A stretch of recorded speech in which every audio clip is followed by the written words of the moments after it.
Question में लिखा हुआ है कि वर्क दे रखा आपको ये A tangent A B plus B C root X plus C T square plus D, इसमें W for work, X for displacement, T for time, find A B C D, मतलब इन चारों की डायमेंशन आपको बतानी है। आसान है, आप कर लेंगे इसको, बहुत ईजी है। देखो सुनो कैसे करोगे यार, सुनो ये पूरा देखो, ये थीटा पूरा का पूरा क्या डायमेंशनलेस, और ये पूरा टेंजेंट थीटा भी क्या है, ये पूरा डायमेंशनलेस। तो जो वर्क की है वही एक ही हो जाएगी, जो वर्क की है वही एक ही। तो वर्क की याद रखिए हमने ml2t-2,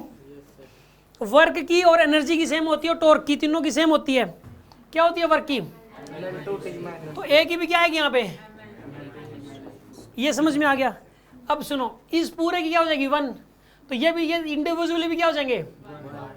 डायमेंशनलेस हो जाएंगे, सारे डायमेंशनलेस हो जाएंगे। तो ए बी को भी क्या लिख सकते हो आप 1, तो ए की लिखो यहाँ पे ml2t-2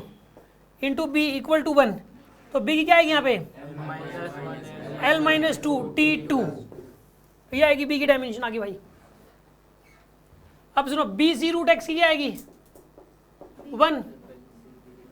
अरे बी सी रूट एक्स भी क्या हो जाएगा 1, लेकिन यहाँ पे बी ये वाला यूज होगा। और तो कैसे करोगे, तभी तो सी की निकलेगी ना, जब बी की और एक्स की दोनों की पुट करोगे। तो b की तो यहाँ पे करोगे m-1 l-2t2, c की निकालनी है, और रूट x इसकी हो जाएगी l की पावर 1/2 इक्वल टू 1। तो इसको सॉल्व करो आप, क्या आएगा ये m-1 l की पावर t की पावर c इक्वल टू 1, तो c की क्या आएगी निकल के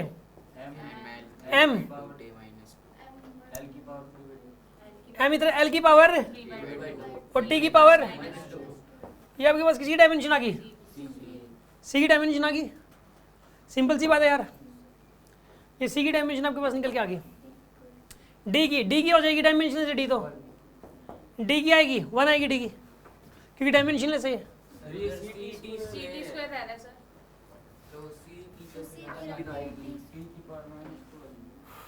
क्या कर दिया मैंने, नहीं ये क्या लिखा है मैंने, B C root X, B की तो ये लिख दी, सी की ये लिख दी,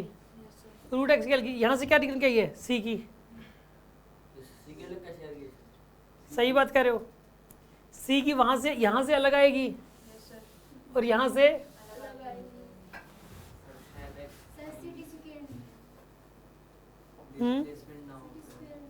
क्वेश्चन में एरर है,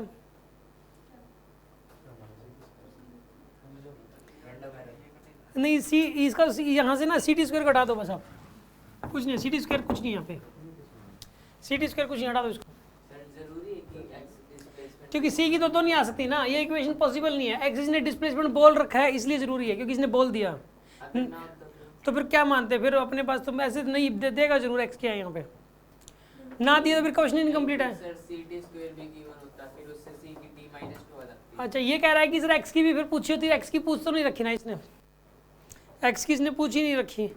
अगर एक्स की पूछ रखी होती तो यहाँ से तो आ जाती सी की, फिर यहाँ डाल देते, फिर वहाँ से एक्स की आ जाती, लेकिन इसने इसमें बोल दिया एक्स डिस्प्लेसमेंट है, तो सी की ना दो नहीं आ सकती, यहाँ से अलग आ रही है, यहाँ से अलग आ रही है, पॉसिबल नहीं है। तो ये ना बाय मिस्टेक लिखा गया, ये वाला नहीं आएगी ये वाली टर्म यहाँ पे, ठीक है ना। इसको काट देता हूँ मैं एक बार, तो वहाँ से सी की निकल के आ गई, इसको काटूंगा तो फिर सी की अलग आ जाएगी फिर, ठीक है। ये मान लो क्वेश्चन में है ही नहीं सी टी स्क्वायर, अब समझ में आ गया आपको।